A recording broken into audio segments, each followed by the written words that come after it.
está en el tapete del debate y de la polémica también, la Cuente. eutanasia.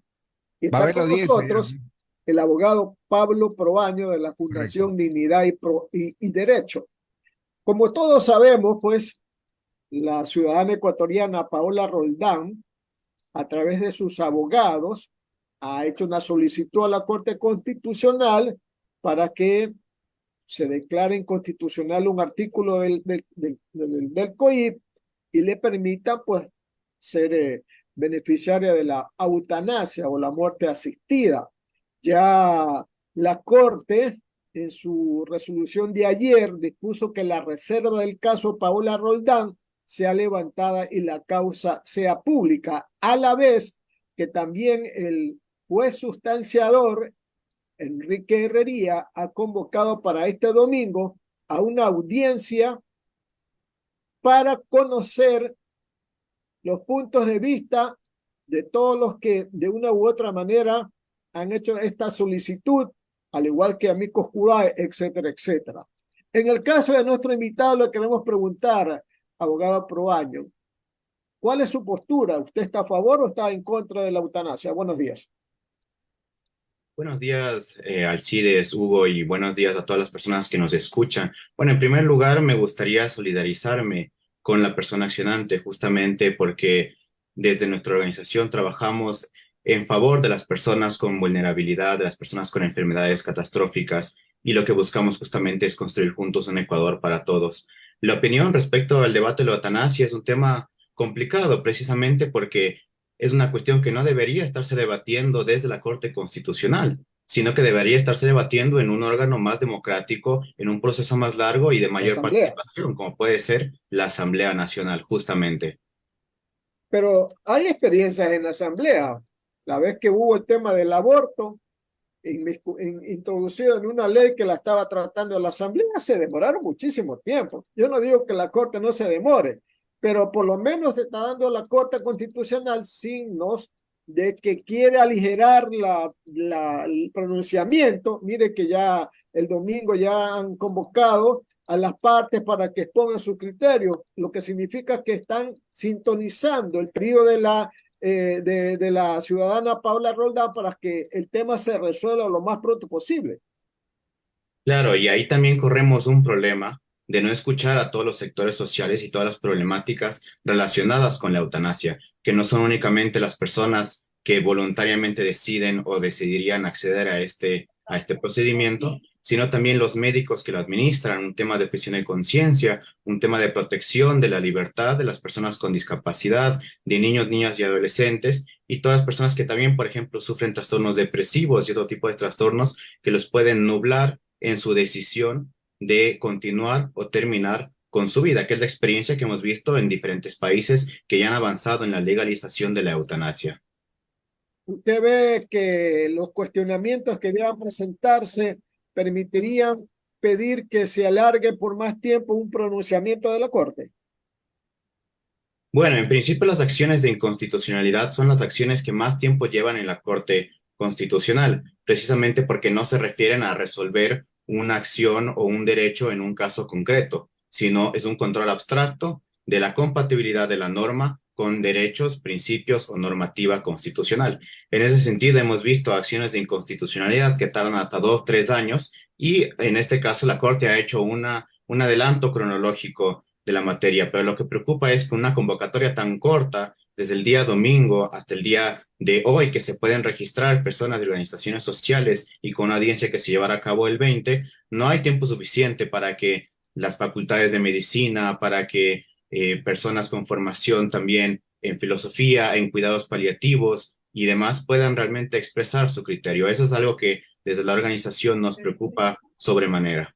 Abogado, pero hay que entender la postura también de Paola Roldán, porque ella también pide que se aligere el pronunciamiento de la Corte. Hay que entender esa postura también, ¿no le parece? No, se entiende la postura, sin embargo, más bien corresponde a ella su defensa técnica, cuál debería ser el mecanismo que van a aplicar en fin de buscar un alivio para su situación. Si es una acción de protección, es una acción que tiene otros principios, otros mecanismos y es mucho más expedita. Si es una acción de inconstitucionalidad, se somete a las reglas que tiene esta acción. 9 de la mañana, 31 minutos, Radio Atalaya y su programa de opinión política a punto de vista. Estamos dialogando con el abogado Pablo Proaño de la Fundación Dignidad y Derecho. Más preguntas con nuestro compañero, el abogado Hugo Fabricio Landívar Orellana. Hugo. ¿Cómo está? Gracias, Alcides. ¿Cómo está? Buenos días. ¿Ustedes como institución van a presentar o han presentado al amigo Oscuridad? Nosotros estamos desarrollando ya la presentación del Amicus Curiae justamente con el fin de fortalecer el debate y fortalecer las posturas que se pueden estar llevando dentro de lo que va a ser la audiencia de la Corte Constitucional. Es necesario también entonces darle voz, por ejemplo, mencionábamos ya a las personas cuya autonomía y cuya libertad se puede ver mermada o restringida frente a una posible legalización de la eutanasia. Hemos visto el caso de muchos países donde son los herederos, son las de compañías aseguradoras o el mismo Estado con el fin de ahorrarse unos centavos, los que comienzan a promover esta práctica, justamente promoviendo una cuestión de descarte y ejerciendo una presión indebida a personas ancianas, a personas enfermas, en vez de darles una acogida y un recibimiento o incluso unos cuidados paliativos adecuados en el caso de personas con enfermedades terminales. Bueno, ustedes, pero la audiencia va a ser el 20, como lo acabo de escuchar, parece que hay muchas instituciones, aunque faltan algunas más, porque yo creo que un día no va a ser suficiente para la cantidad de personas que quieren intervenir. Y luego vendrá el borrador del doctor Herrería Bonet, pero insisto, su postura, ¿cómo está dirigida la microoscuridad de ustedes? Bueno, el Amicus Curiae sobre todo lo que busca es dar una propuesta, una alternativa a las cuestiones de eutanasia, precisamente porque nosotros necesitamos en el país, primero, fortalecer el sistema de salud pública, fortalecer las instituciones que se dedican a proteger los derechos de las personas con enfermedades terminales y posteriormente entonces sí entrar en un debate democrático de lo que tiene que ser o no la eutanasia. En este caso puede ocurrir algo muy parecido a lo que ocurrió con el aborto, que es que la Corte puede dar lineamientos para que la Asamblea legisle una posible ley, y en ese sentido estos lineamientos tienen que lograr asegurar que se proteja la vida de las personas, que se proteja su libertad, su autonomía de una forma auténtica y no únicamente con un fin de facilitar un proceso que en muchos países está causando problemas. Tenemos, por ejemplo, pronunciamientos del Comité de Derechos Humanos donde se queja de que hay países en donde solo requieren la autorización de un médico para practicar la eutanasia, uno o dos médicos, pero el estándar internacional, por ejemplo, va orientado a que haya también una resolución judicial, que no solo sea una cuestión de uno o dos médicos que fácilmente pueden ser influenciados por motivos económicos, por intereses familiares, sino también un juez que decida si es que hay una oposición dentro de un grupo Pero familiar ¿no de cree una usted, persona que abogado, que quiere someterse a la eutanasia. no cree usted, con todo respeto, con toda la corrupción que existe en este país, el que tenga encima un pronunciamiento de un juez, ¿no cree que por ahí no va la cuestión? Yo creo que sería más por la parte, en mi criterio personal, por la parte de un médico que haga una valoración, porque son personas que tienen enfermedades terminales, lamentablemente, y que están buscando morir con dignidad. Y la eutanasia, corríjame, está en 8 o 9 países del mundo, no hay más. O sea, nosotros vendríamos a ser, creo que el 10º país en tenerlo.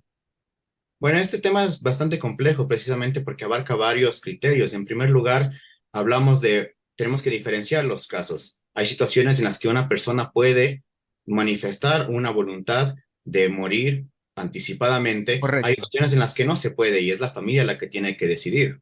Eso es un Eso buen por un punto. lado. Eso es un punto muy importante, quizás en que el amigo oscuridad sea no solamente la persona que da la voluntad de morir con dignidad, sino sus familiares, porque puede estar imposibilitado de hablar. Así es, eso por un lado. Y luego por otro lado hay que distinguir los términos. Hay que distinguir la eutanasia activa de la eutanasia pasiva, de la indirecta, de la distanasia. Todos son cuestiones relativas a la muerte de una persona. Pero mientras que la eutanasia pasiva, por ejemplo, es simplemente la negativa de continuar un tratamiento que puede alargar injustificadamente la vida, o la eutanasia indirecta que busca mitigar el dolor aunque esto no alargue la vida de la persona, la eutanasia activa ya es someterse a un procedimiento que tiene como único fin la terminación de la vida de una persona.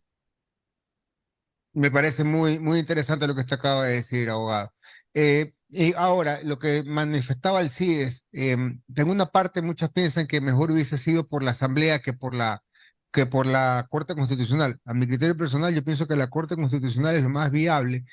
Existir esta constitucionalidad condicionada del artículo del COIP para evitar lo del homicidio, porque por ahí va el asunto, por ahí el doctor Ramiro Ávila y el doctor Farid Simón son los que han hecho esta demanda, se me escapa el nombre del otro abogado, Pablo Encalada. el doctor Pablo Encalada, han hecho esta demanda en 40 y pico de hojas perfectas y ya lo hemos entrevistado aquí. Es un caso lamentablemente muy triste, pero yo creo que va a sentar un precedente y tiene que ser rápido porque, vuelvo, insisto, es muy triste el caso. La señora Roldán sigue perdiendo atribuciones musculares y ya en un momento ya no se podrá comunicar, ¿no?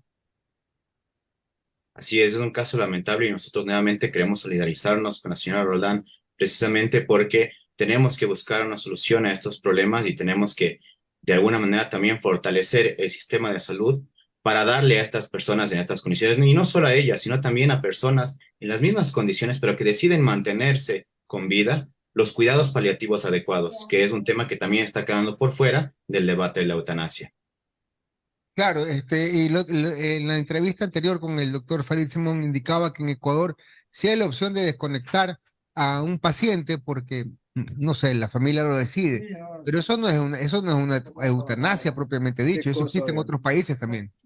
Eso se define como una eutanasia pasiva, que es terminar el tratamiento que está llevando una persona de tal manera que ya sea la misma persona en su naturaleza la que continúe o no continúe con vida. A diferencia de la activa, como le decía, ya incluye cuestiones como inyección letal y demás, que son los que deliberadamente, un acto que deliberadamente busca terminar con la vida de la persona. Muy claro, muchas gracias, abogado.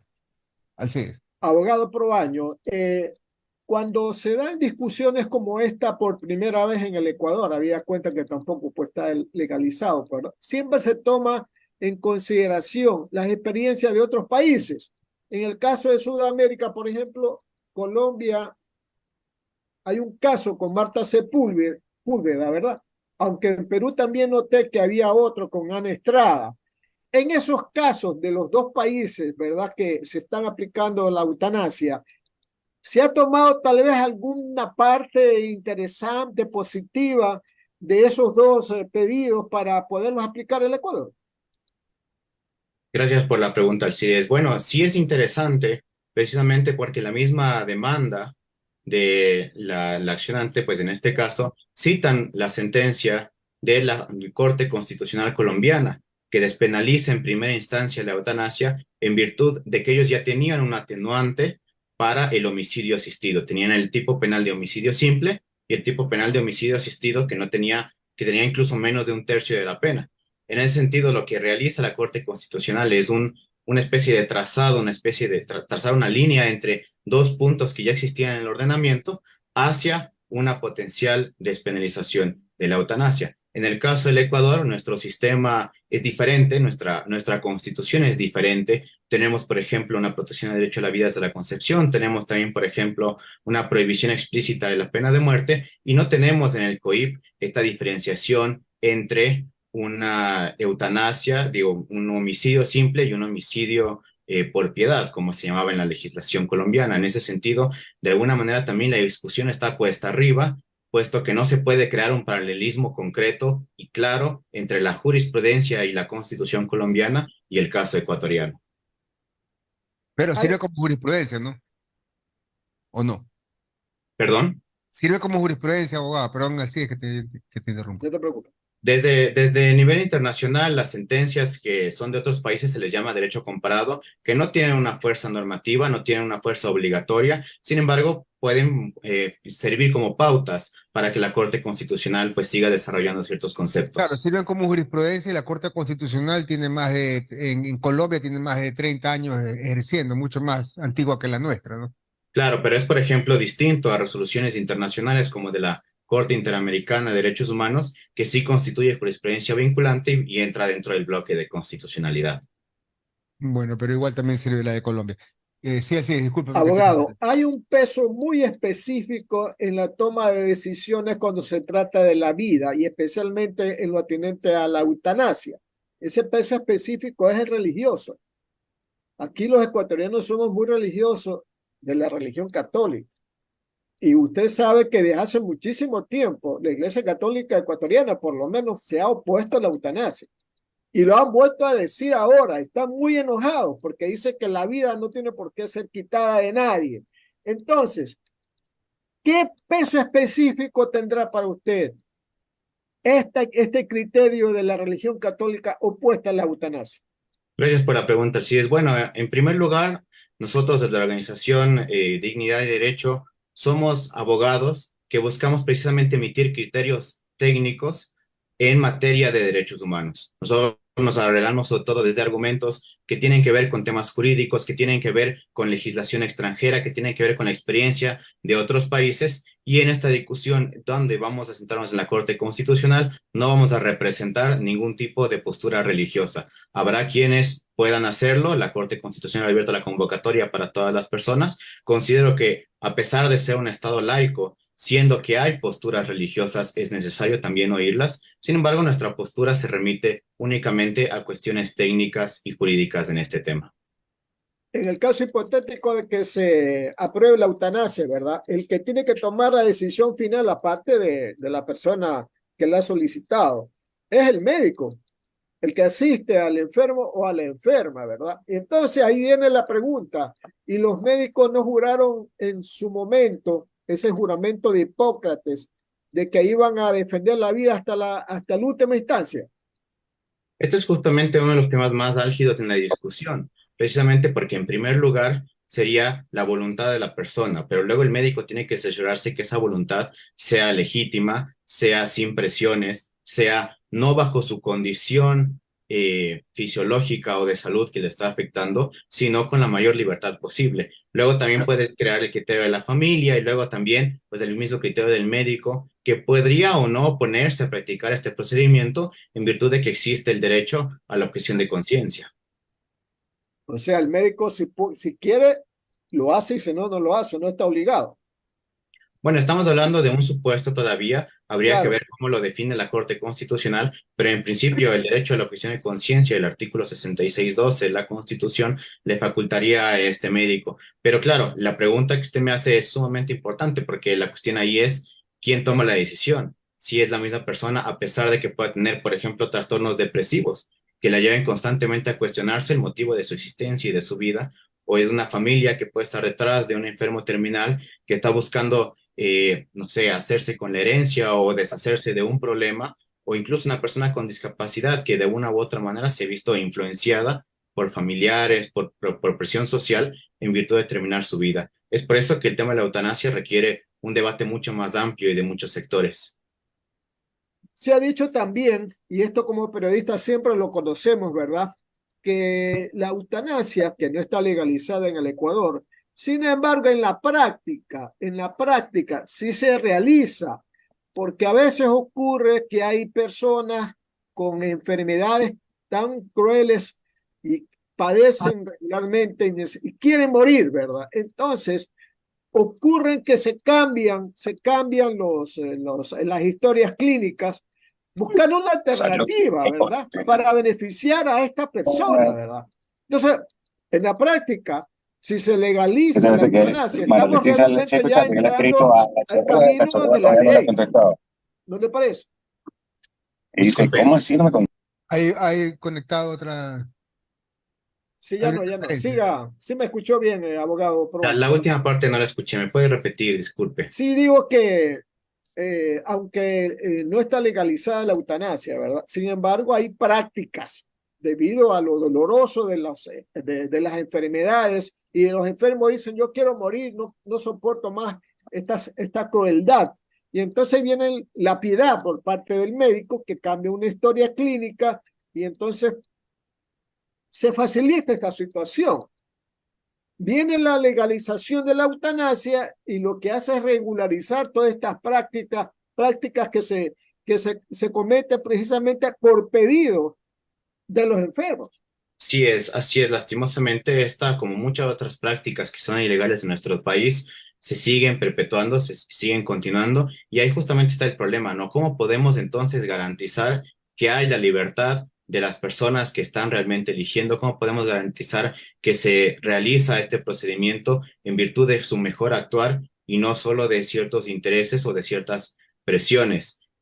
Son cuestiones que la Corte Constitucional definitivamente tiene que abordar en el fallo, porque si lo que busca es proteger la libertad y la autonomía de estas personas, tenemos que poder abarcar en un proceso legislativo, ya no solo en un fallo constitucional, sino en un proceso legislativo, que la Corte no tiene la facultad para hacerlo, para proteger de forma integral estos derechos de las personas, de sus familias o incluso de los médicos.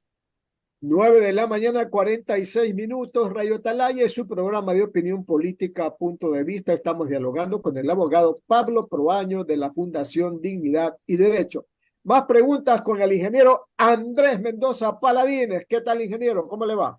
Muchísimas gracias, mi estimado licenciado Alcides Ezequiel Montilla. También un gran saludo para el abogado Hugo Landívar Orellana, y a nuestro invitado, que tiene la gentileza de estar desde la capital de la República en esta mañana para hablar sobre la eutanasia. La semana pasada tuvimos algunos invitados que tenían una posición desde el punto jurídico favorable a que se apruebe esta situación en la Corte Constitucional.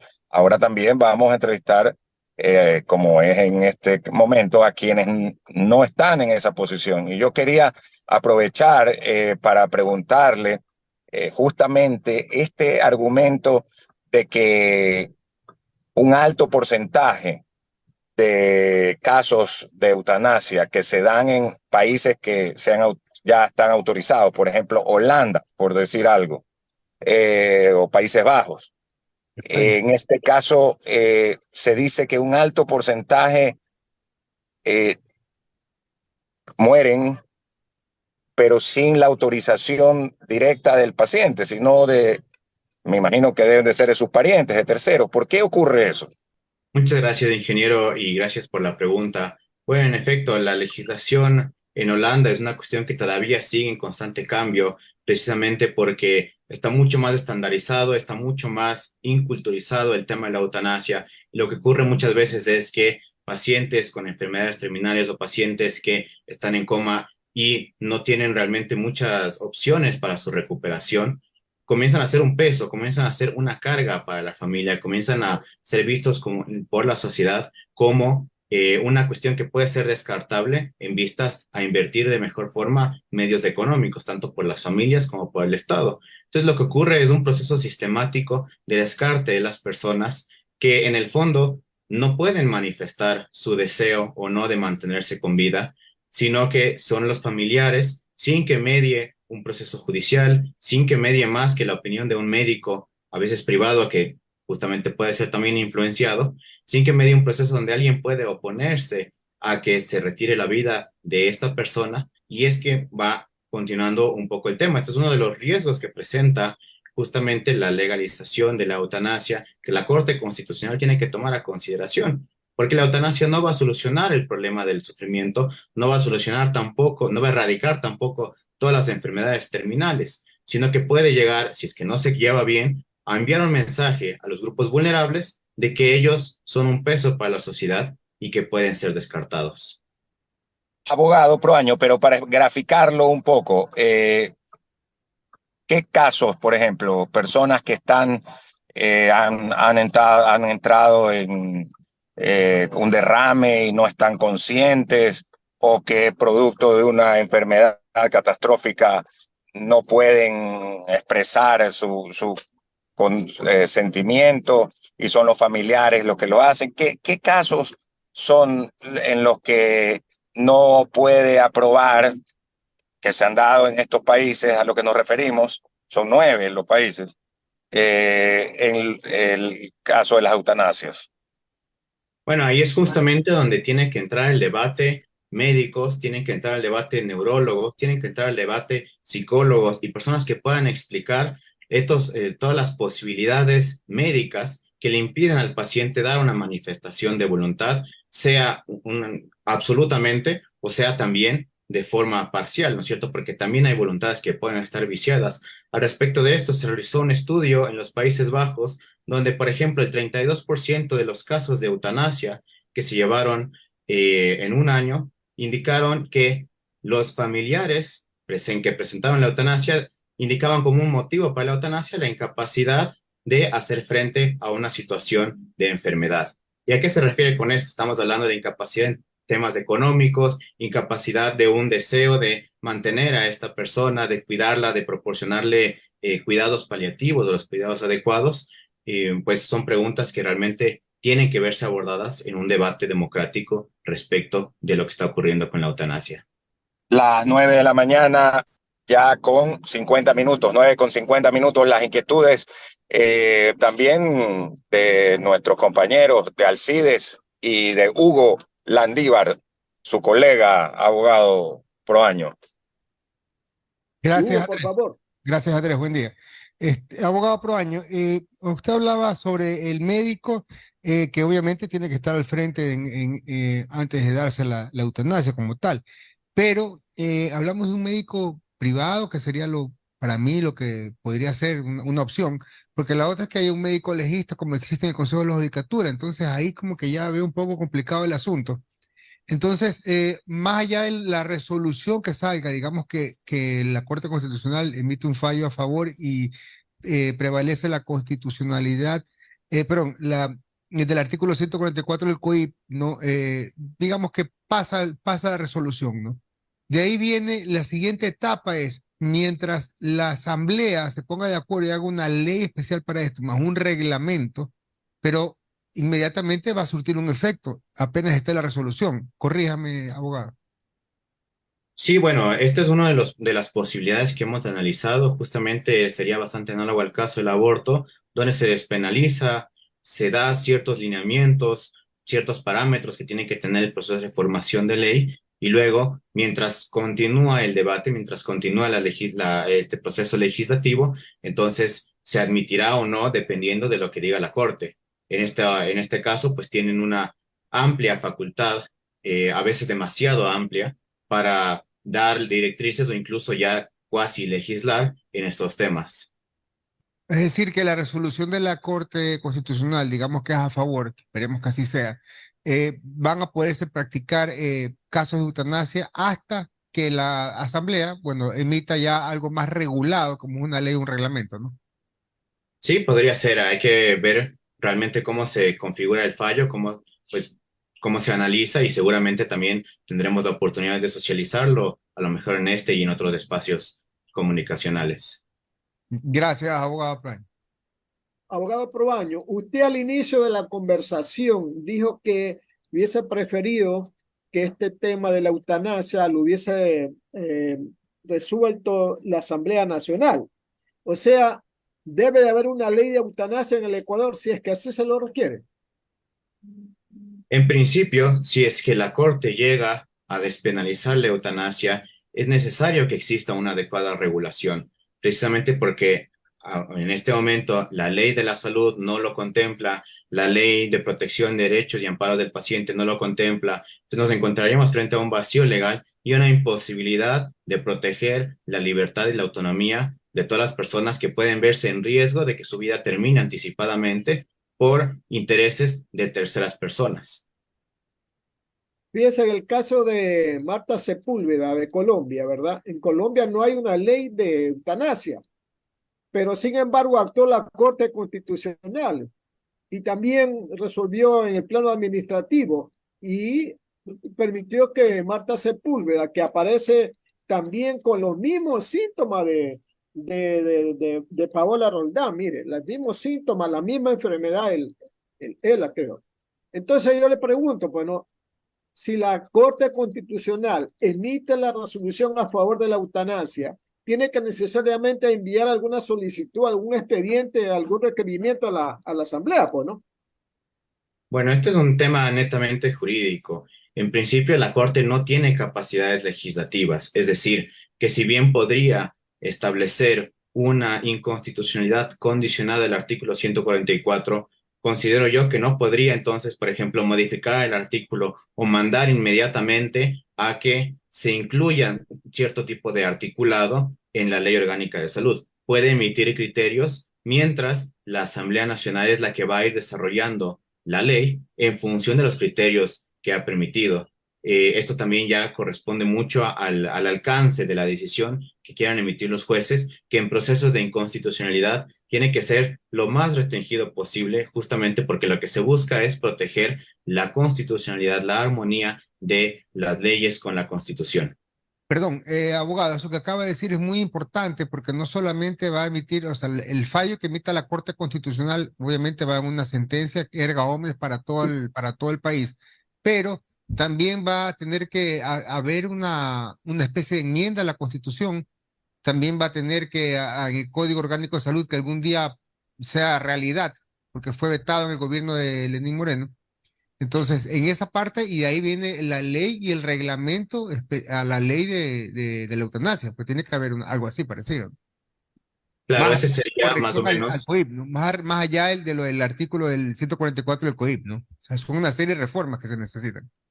Así es, justamente, y por eso mismo es que el proceso de inconstitucionalidad no va a ser suficiente para lograr una auténtica legalización de la eutanasia, ni tampoco una auténtica protección de las personas que pueden verse en riesgo justamente ante esta legalización. Claro, Un tema son delicado.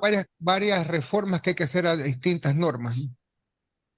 Así es, no basta con la declaratoria de inconstitucionalidad, habrá que ver los parámetros que emite efectivamente la Corte, pero pues en principio es un largo trayecto el que se tendrá que llevar hasta que este tema pueda estar de alguna manera, por lo menos legislado, ya habría que ver las condiciones.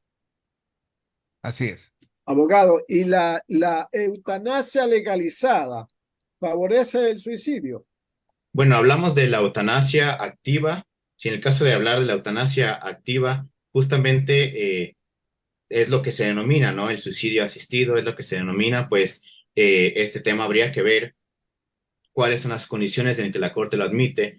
Hay otros países que están llevando, por ejemplo, la eutanasia simplemente a personas que tienen trastornos depresivos y que quieren terminar con su vida. Entonces ya no se habla de enfermedades incurables, ya no se habla de enfermedades terminales, ya no se habla de sufrimientos físicos, sino simplemente pues la voluntad y el deseo de la persona, que es un poco en la línea de pensamiento, si es que partimos del principio de libertad como el principio máximo, en lo que desembocaría pues el debate de la eutanasia. Hay dos consideraciones en este tema de la eutanasia, porque como este es un tema que recién se lo está debatiendo en el Ecuador, ¿verdad? Estaba leyendo de la cacotanasia, que es la eutanasia que se impone sin el consentimiento del afectado. Y hay también la distanasia, que consiste en una forma de ensañamiento terapéutico, prolongando la muerte del paciente, recurriendo a medios artificiales a sabiendas que no existe remedio alguno para la curación. Son elementos que hay que contemplar necesariamente si es que se quiere disponer de la legalización de la eutanasia, ¿verdad, abogado? Bueno, el caso de la distanasia es un caso también más complejo, precisamente porque de alguna manera ya hay pronunciamientos de médicos en contra de la distanasia. Esto es en contra de alargar injustificadamente y con sufrimiento la vida de una persona. Actualmente en el Ecuador la alternativa legal para ello es la eutanasia pasiva, terminar con los procedimientos, terminar con los medios que le asistan a la persona para que esa vida siga un poco su curso natural, o incluso la eutanasia indirecta, o la distanasia, que es simplemente acompañar a esta persona en el curso natural, evitando a toda costa alargar innecesariamente este sufrimiento. Ingeniero Mendoza, usted continúe. Gracias, Alciguito. La verdad que nos hemos quedado, siempre se aprende algo nuevo, ¿no? No sabía este nombre de la distanasia y la otra se llama cacotanasia. Cacotanasia, sí. Ah, Me voy a alargar la vida, Sí, importantísimo. sí. O sea, ok, súper interesante. Y en este momento de la discusión que va a haber y el debate público, es clave entender todas estas dicho algo importante, diferentes lo público, sería nombres. espectacular que estos amigos oscuridades sea transmitido en vivo para en la página web de la Corte Constitucional. ¿Qué opina usted sobre eso, abogado Plañ? Bueno, en principio la audiencia se va a transmitir el día 20 a las 3 de la tarde, va a estar tanto en la página, me imagino en todas las redes sociales. Claro, porque hay Se va a poder algunas transmitir. audiencias que sí se han transmitido, por eso le pregunto. ¿Esta de aquí va a ser así? Esta de aquí va a ser transmitida y va a ser pública. Espectacular. Y nuestro amicus curiae también va a estar público en la ¿Qué página de día la es, Corte. perdón, abogado? ¿A qué hora es? El día 20 a las 3 de la tarde. Está O sea, pendiente. el lunes que viene, Lunes 20. Sí. 3 de la 20, tarde. 3 de la tarde. Te vamos a anotar en la agenda. Y ustedes sí van a participar, como decía Sí. el abogado Landívar, como amigos curiae. Cura, amigos del tribunal. Así es, nuestra participación está confirmada y lo que buscamos justamente es enriquecer este debate democrático. Muy bien. Queríamos agradecerle, abogado Proaño, el abogado Pablo Proaño desde la capital de la República. Vamos a seguir abundando en entrevistar y hablar sobre este tema, gracias aquí al cabezón Martín de la Torre, que realmente merece darle todo el debate público. Y si no lo están haciendo otras entidades que deberían de hacerlo, por ejemplo, el Ministerio de Salud, claro, o sea, es el más interesado, ¿no? O mejor dicho, y el que tiene que ver el Ministerio de Salud, gremios como el Colegio de Médicos, y etcétera, pues, y la Federación. Lo que tiene que ver con medicinas, con farmacias, con todo, también tienen que opinar. También tienen que opinar, como tú Pero dices. muchas veces se quedan callados. Prefieren hacer mutis. Muti por el foro. Mutis por el foro. Esa es la definición, esa es la palabra. Gracias, abogado, que tengan muy buen día. Y muy Gracias a ustedes por el espacio. Hasta luego. Gracias, buen día.